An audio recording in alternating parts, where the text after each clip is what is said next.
IMF programme खत्म होने में 11 दिन रह गए हैं और नवा रिव्यू होने के इम्कानात खत्म होते जा रहे हैं।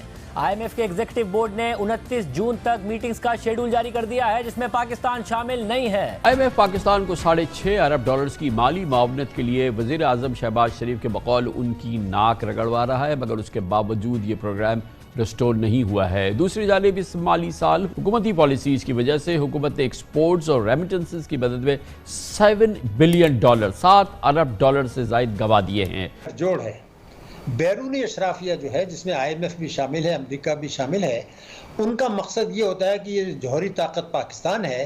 छोड़ के चले गए। बात यह है वो मौजी दरवाजे में भुट्टो साहब तकरीर कर रहे थे, अब उन पे और तो कोई एतराज़ हो सकता है, वो फंसी बहुत थे।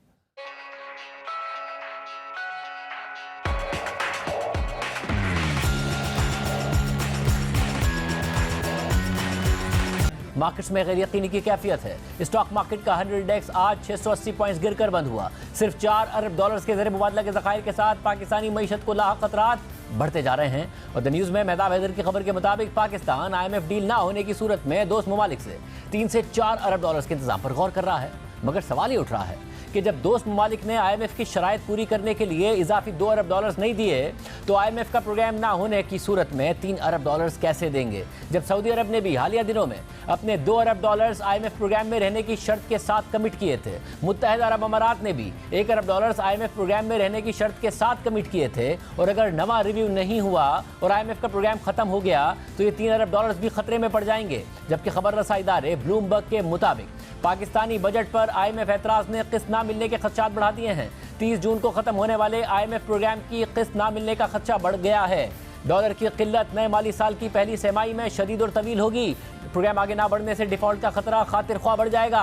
ब्लूमबर्ग के मुताबिक फंड प्रोग्राम की अदम बहाली मुआशी तरक्की पर भी असरअंदाज होगी। फंड प्रोग्राम के बगैर महंगाई और शरह सूद तवक्कात से ज्यादा बढ़ेगी। IMF को टैक्स बेस ना बढ़ाने और एमनेस्टी स्कीम पर एतराज़ात हैं। जून तक हुकूमत को $90 करोड़ की अदायगी करनी है। जुलाई से दिसंबर तक पाकिस्तान को इजाफी $4 अरब की अदायगियाँ करनी है। फंड प्रोग्राम के बगैर $4 अरब के ज़रिए मुबादला के ज़खायर से ये अदायगियाँ दुश्वार होंगी। फंड प्रोग्राम के बगैर बैनुल अक़वामी फंडिंग के ज़राए महदूद हो जाएंगे। IMF का प्रोग्राम नवा रिव्यू नहीं होगा या फिर अभी भी कुछ ना कुछ उम्मीद है वज़ारत ख़जाना में और वो अपने बजट को IMF के मुताबिक ढालने को तैयार हैं, या दोस्त ममालिक से कुछ ना कुछ अरेंज करने की उम्मीद है?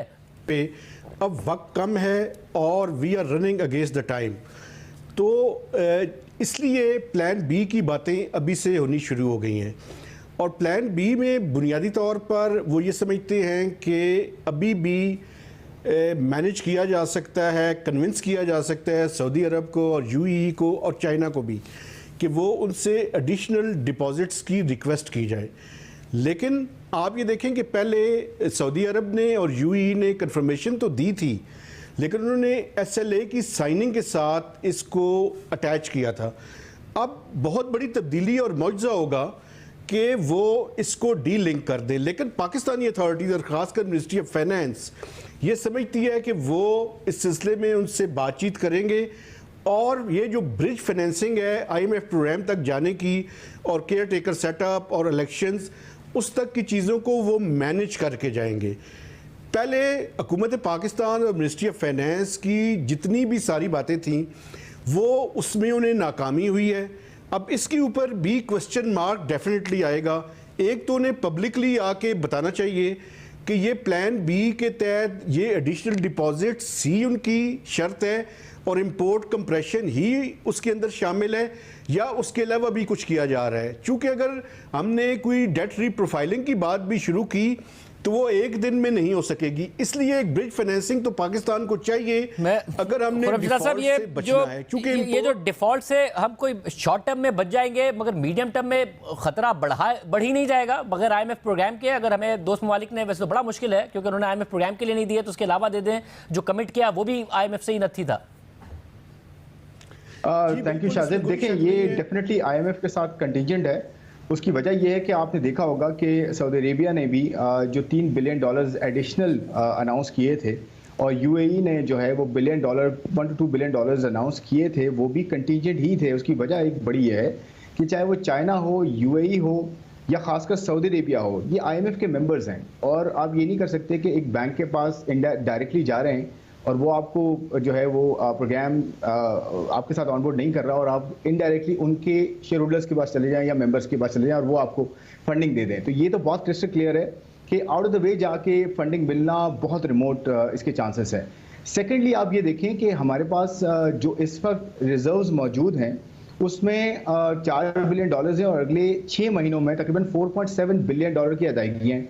उसके अंदर अगर करंट अकाउंट डेफिसिट आपको 3.5% ग्रोथ लानी है ना शाहजेब, जो कि गवर्नमेंट ने बजटेड किया है 3.5%, उसके लिए आपको कम से कम $10 बिलियन का करंट अकाउंट डेफिसिट करना पड़ेगा, फिर जाके वो ग्रोथ आएगी, क्योंकि आपको पता है कि हमारी ग्रोथ का काफ़ी हद तक हिस्सा जो है इम्पोर्ट डिपेंडेंट है। तो देखिए, या तो आपको कैट बहुत श्रिंक करना पड़ेगा, ये प्लान बी का ऐसा हो सकता है, उसकी वजह से आपके यहाँ इन्फ्लेशन, अनएम्प्लॉयमेंट और आपके यहाँ जो है इंडस्ट्रीज का स्लो डाउन मजीद होना, ये बहुत ज़्यादा होगा, उसकी वजह से टैक्सेस नीचे जाएंगे। ऑन दी अदर हैंड, अगर आप ये कहते हैं कि जी मैं IMF के पास नहीं जाता और 6 महीने सर्वाइव कर लेता हूँ, फिर IMF का नेक्स्ट प्रोग्राम जनवरी तक मुझे नहीं लगता कि एक्सपेक्टेड होगा, क्योंकि नई गवर्नमेंट आएगी, वो चार्ज संभालेगी, फिर 1-1.5 महीना और लगेगा उसमें। तो मुझे लगता है कि ये जो हम प्लान कर रहे हैं कि जी हमें डायरेक्ट फंडिंग मिल जाएगी हमारे फ्रेंडली कंट्री से, ये अनरियलिस्टिक है। ये इसकी मईशत को कोई मजबूत ना होने दिया जाए, इसमें हुकूमत और कौम में एतमाद का बहरान रहे, यहाँ गुर्बत और बेरोजगारी रहे, ताकि यहाँ डिक्टेट किया जा सके, क्योंकि इसकी स्ट्रेटेजिक लोकेशन बड़ी ज़बरदस्त है, ये कौम बड़ी ज़बरदस्त है, जिससे बहुत सी ताकतें जो है एंटी मुस्लिम वो खौफजदा हैं। उनका मकसद ये है, वो मकसद हासिल करते हैं IMF के थ्रू और FATF के थ्रू और दूसरे मालियाती इदारों के। दूसरी तरफ पाकिस्तान में तमाम हुकूमतें हैं, वो IMF से कर्जा लेने को अपना फ़र्ज समझती हैं और लाजमी समझती हैं, क्योंकि उसमें नंबर 1 अमेरिका की खुशनुदी हासिल होती है, उसकी वजह से इख्तिदार को तूल लेते हैं। दूसरा ये था कि IMF की शराइत की आड़ में, जो शराइत नहीं होती बिलाशुबा नहीं होती, मगर IMF की शराइत की आड़ में ताकतवर को मराद देने के लिए कंसेशन देने के लिए, कानून तोड़ के मराद देने के लिए आवाम पर टैक्सों का बोझ डाला, बिजली गैस पेट्रोल के रफ बढ़ाए, तरक्याती अखराजात में कटौती की, तालीम का बजट कम किया, बेतहाशा कर्जेरी, ये काम उनके लिए आता है।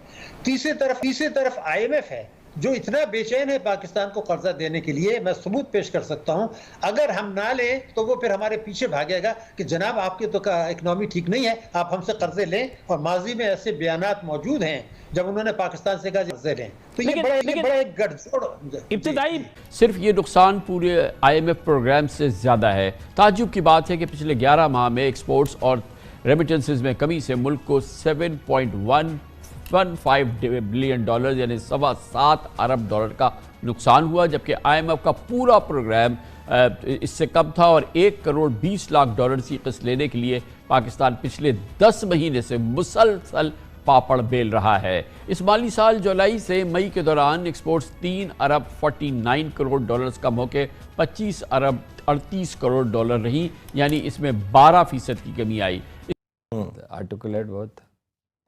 किसी ने कहा अहमद सईद किरमानी, उन्होंने कहा, वो सामने 30-40-50 हज़ार आदमी बैठा हुआ, उन्होंने कहा भाई चर्चिल की बात करो, डिगाल की बात करो, एक अहमद सईद किरमानी कहाँ से आ गया?